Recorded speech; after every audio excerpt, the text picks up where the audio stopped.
नमस्कार, pulse 24 news देख रहे हैं आप और आपके सामने हाजिर हूं मैं आफरीन बानो। वक्त हो गया है आज के एजेंडे का। आज के एजेंडे में आज हम बात करेंगे हर्षिल की सेब वाली दास्तां, फ्रेडरिक विल्सन और हर्षिल से जुड़ी रहस्यमयी बातें, और ये भी जानेंगे कि आखिरकार इसमें क्या है हकीकत और क्या है फसाना। उत्तराखंड की बर्फीली वादियों में बसा हर्षिल, जहां हर साल हजारों सैलानी प्राकृतिक खूबसूरती को देखने के लिए पहुंचते हैं, लेकिन हर्षिल की पहचान सिर्फ पर्यटन तक सीमित नहीं है। यहाँ की मिट्टी में बसी है राजमा और सेब की मिठास। मगर क्या आप जानते हैं कि हर्षिल में सेब की खेती की शुरुआत एक अंग्रेजी भगोड़े ने की थी। जी हाँ, एक ऐसा विदेशी जो भागकर यहाँ आया और एक राजा की तरह रहा और आखिर में एक लोक कथा बन गया। उसका नाम था फ्रेडरिक विल्सन। आइए आपको दिखाते हैं सेब की घाटी हर्षिल से जुड़ी इस रहस्यमयी और रोमांचक कहानी को। देखिए रिपोर्ट। 19वीं सदी के आसपास ब्रिटिश सेना से भागा विल्सन छिपते छिपते हर्षिल पहुंचा। यहाँ आकर उसने जंगली जानवरों का शिकार, उनके अंगों का विदेशों में व्यापार और देवदार की लकड़ी की तस्करी शुरू कर दी। कुछ ही वर्षों में वो इतना अमीर हो गया कि उत्तर भारत के सबसे संपन्न लोगों में गिना जाने लगा। जहाँ पहले इस घाटी के लोग तिब्बत के साथ व्यापार करते थे, विल्सन के आने के बाद वो व्यापार पूरी तरह खत्म हो गया। पहले लोग तिब्बत जाया करते थे, लेकिन विल्सन ने सब रोक दिया। लेकिन सेब की खेती उसी ने सिखाई थी, आज भी वही चल रहा है। अपनी अंग्रेज पत्नी के देहांत के बाद विल्सन ने स्थानीय महिला गुलाबो देवी से विवाह किया, लेकिन संतान न होने पर उसने एक और विवाह रायजादा नामक स्त्री से किया, जिससे उसे 2 पुत्र हुए। हर्षिल में उसने विल्सन मनी नाम की अपनी मुद्रा चलवाई, जिससे वह लकड़ी के कारोबार में मजदूरों को भुगतान करता था। यही लकड़ी बाद में रेलवे ट्रैक निर्माण में भी इस्तेमाल हुई, जिससे भारत में रेलवे के विस्तार में उसकी अहम भूमिका रही।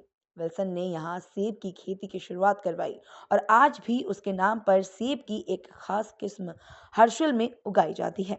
कुछ लोग उसे हर्षिल का राजा मानते हैं, तो कुछ लुटेरा। आज भी उसका बंगला विल्सन हाउस यहाँ मौजूद है। हालांकि एक बार आग लगने से इसका बड़ा हिस्सा नष्ट हो गया था, जिसे अब वन विभाग ने पुनर्निर्मित किया है। इतिहास से जुड़ी ये जगह काफी दिलचस्प है। यहाँ रात को एक अजीब सी रहस्यमयी शांति लगती है, जैसे कुछ कह रही हो। उत्तरकाशी से दीपक नौटियाल की रिपोर्ट। अंग्रेज जो 18वीं शताब्दी में यहाँ पहुँचा था और हर्षिल नामक स्थान पर रहा, वहीं पर हमारा गांव मुखवा है, और उसने कुछ विकास भी किया। सेब लाने वाला वो व्यक्ति पहला था, लेकिन पेड़ों का पतन उसके द्वारा सबसे ज़्यादा किया। एक दिन में हज़ारों पेड़ काटे जाते थे, और ये जो व्यवस्था है ट्रांसपोर्ट की गंगा जी में, वो हज़ारों पेड़ काट के डाल देता था और कलकत्ता निकालता था। ये उसकी व्यवस्था थी। और उसकी हमारे यहाँ से, हमारे बाजगी परिवार समूह से मुखवा से शादी थी। कई उसने भवन यहाँ पर बनाया और विकास भी किया, लेकिन बहुत हद तक विनाश भी किया। तो मैं चाहूँगा कि विल्सन का जो हर्षिल वाला जो बंगला है उसको बहुत अच्छा बनाया जाए।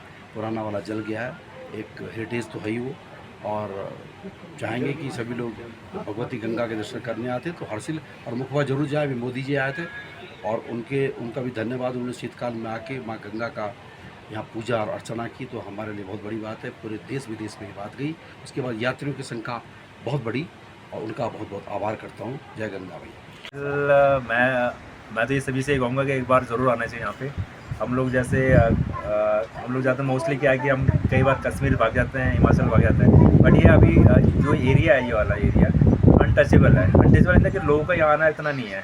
पीस है यहाँ पे। कभी काफ़ी मतलब कहते हैं कि पूरी वैली एक तरह से पूरी आपका। मैं भी यहाँ बैठ के देख रहा था, हम ये देख रहे थे हवा से देवदार के पेड़ है, देवदार के तरह सारे देवदार के बेबी सारे पिक्चर पूरे टोटली है। तो बहुत अच्छा लगा मैं यहाँ पे, बहुत बढ़िया लगा। हमारे बच्चे हम साथ में फैमिली हम लोग आए यहाँ पे, लेकिन बहुत अच्छा लगा। विल्सन के बारे में विल्सन की तो यार, मैं जब ये फॉरेस्ट डिपार्टमेंट का गेस्ट हाउस है, तो मुझे तो इतना आइडिया नहीं था कि ये विल्सन का घर है। जब मैं यहाँ पहुँचा, तो जब मैंने बाहर देखा विल्सन हाउस लिखा हुआ, तो मेरे पास पूछा केयर टेकर से कि ये विल्सन हाउस उनकी कोठी थी ये, और एक अंग्रेज़ थे किसी टाइम पे यहाँ पे वो। और नॉर्मली फिर उसका क्या रहा इनका कि गवर्नमेंट ने उसको अपना ऑक्यूपाई कर दिया उस टाइम का, बट इतना आइडिया मुझे भी नहीं पता। बट अंदर से बहुत बढ़िया इनका, काफ़ी उसकी इसमें 2 स्वीट बने हुए हैं, और इसमें ड्राइंग रूम है, बहुत बढ़िया। पूरा वुडन है, बहुत अच्छा। फ्रेडरिक विल्सन था, जो इंग्लैंड से आया हुआ एक अंग्रेज़ था, जो देश गुलाम था हमारा, और उसके बाद जो है वो यहीं जो है इस संस्कृति और परंपरा के साथ जो है रच बस गया था, और उसने जो है यहीं से हमारे मुकवा गांव से जो है शादी भी की थी, और उसकी एक संतान भी थी, नथु विल्सन, और एक फ्रेडरिक विल्सन, 2 संतानें थी उसकी। लेकिन वो जो है हमारे जो इष्ट सोमेश्वर देवता है, शायद वो उनके साथ जो है मान्यता है हमारी लोक कथाओं में कि वो जो है सोमेश्वर देवता के साथ कोई शर्त लगाए, और जो हमारे इष्ट देवता को जो है अच्छी नहीं लगी, इस कारण उसका जो वंश है वो आगे नहीं चल पाया। और अभी ये मान्यता है कि विल्सन की जो आत्माएँ वो अभी भी जो है इस क्षेत्र में जो है आसपास जो है आती जाती रहती, उसका जो आभास है लोगों को होता रहता है। नहीं, आप क्या मानते, विल्सन क्या था, राजा था, क्या था? नहीं, विल्सन राजा नहीं था। अगर वो देखा जाए उस टाइम जो है देश गुलाम था जब अंग्रेज़ों का, तो वो भी जो है उसी की एक जो वेस्ट इंडिया जो कंपनी थी उसका एक सदस्य था, और वो यहाँ आकर के जो है उसने लोगों को सेब के पेड़ लगवाए, और राजमा की जो यहाँ की अभी राजमा, हर्षिल की राजमा फेमस है, वो राजमा का बीज भी उसने जो है इंग्लैंड से लाया, और सेब का, और जो कस्तूरी मिर्ग यहाँ पर बहुत मिलते हैं हमारे जंगल में, वो सब जो है उसमें विल्सन की सहभागिता है, और उसने जो लोगों को रोजगार से जोड़ा है यहाँ पे। जी, विल्सन, देखिए आप, जैसे कि फ्रेडरिक विल्सन यॉर्कशायर शहर से आए थे, और वो गरीब परिवार के थे। वो कलकत्ता उतरते हैं, कलकत्ता उतरने के बाद वो मेरठ आते हैं, मेरठ में वो फौज में शामिल होते हैं, और उनको अफ़गान एंग्लो युद्ध जो हुआ था उसमें भेज दिया जाता है।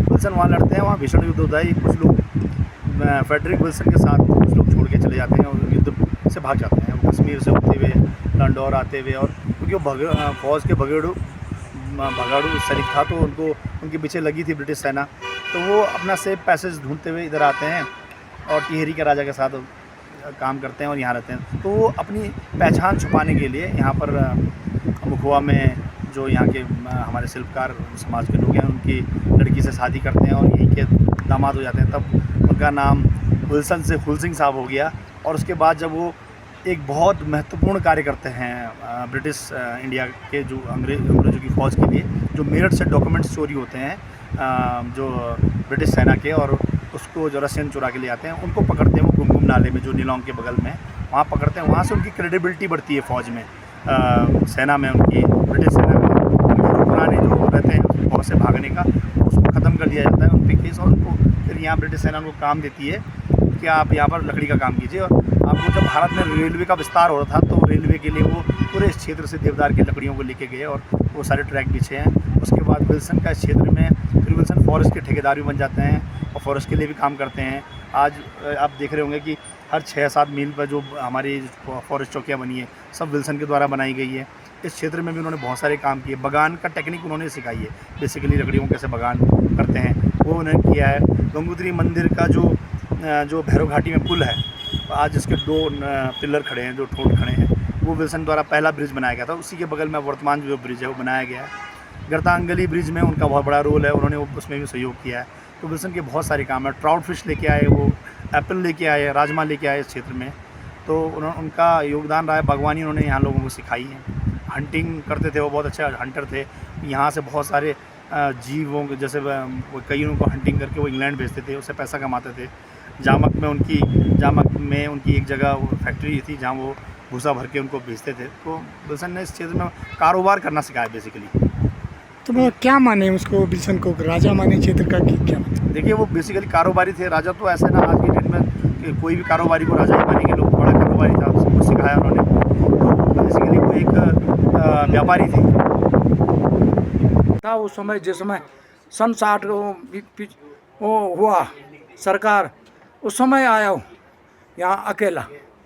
वो अकेला आदमी था, एक बंदूक लेके, एक बंदूक आया यहाँ। फिर उसने फिर और बंदूक लाया, सेब लाया, सेब पेड़ यहाँ, और मच्छियाँ रजाया उसने।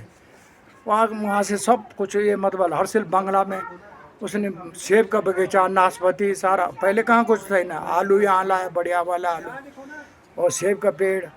तो उसने क्या किया कि हमारा सयाना से मोहर लगाता, पेड़ काटता देवदारों का, बगान करता गांव और सारा बगान में इधर आदमी लगाता, सीधा ऋषिकेश वो निकालता था। वो सिल्वर गाड़ी रेल के नीचे, उस ज़माने में रेल के नीचे उसने तो सिखाया सिल्वर रखना। पहले अब तो सीमेंट का लगता है, पहले सिल पर ही लगता था ट्रेन के नीचे। तो उसने बहुत पैसा कमाया। कलकत्ता जो रेल ट्रेन था उस समय उसने बनाया हो रेल का ये सिल पर, तो उसके ऊपर लोहे का ये लगाया उसने। पर ये इधर ससुराल बनी उसके, यहाँ से शादी किया, यहाँ से शादी हुआ, यहाँ ना यहाँ चिरंजीवी जी कहाँ से? यहाँ से इनके यहाँ हरिजन के यहाँ से तो उसके रहमाता नाम था उनका, वो रहमाता नाम है। उसके 2 लड़के हुआ, नथु शाह चालवेली, 2 लड़के हुए।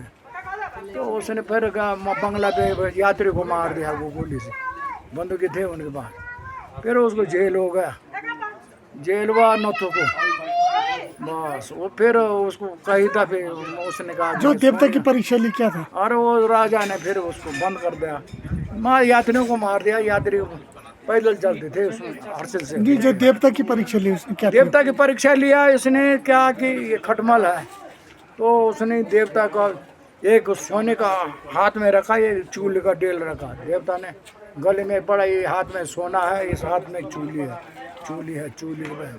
उसने कहा मेरे बंगले में लगाओगे आसन, तलवारी 5 तलवारी साड़ी लगा के ला, मेरे तलवारी के ऊपर जाए। अंग्रेज खटमल ये था, उसने बंगला में ढोल बजने लगा, जिसके लिए कहा कि ये इस पे आना चाहिए देवता, उसी पे आई घंटी अभी यहाँ। और 2 साला भी लाया था, वो तलवारी भी आई उधर।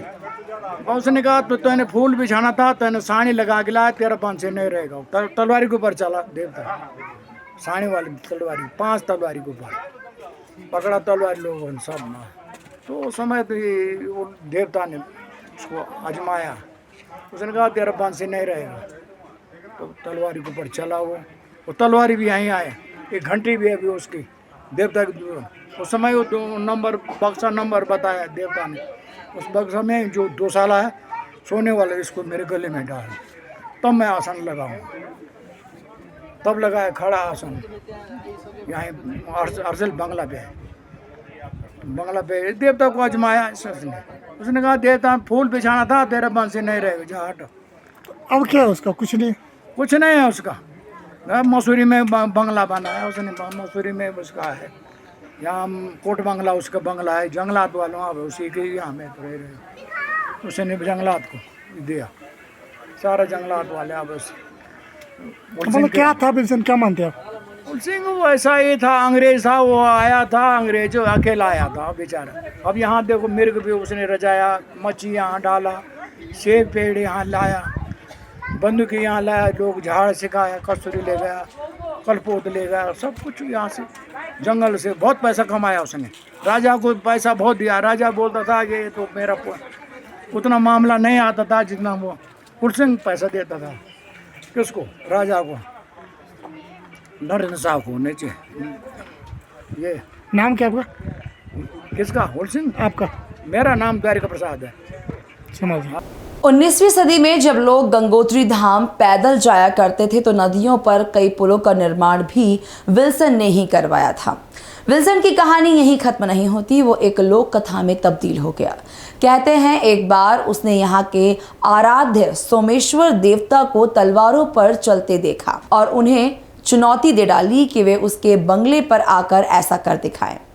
निर्धारित दिन पर जब तेज धार वाली तलवारें बिछा दी गई तो देवता अपने पशवा पर अवतारित हुए और उन तलवारों पर चलकर अपनी शक्ति का प्रदर्शन किया।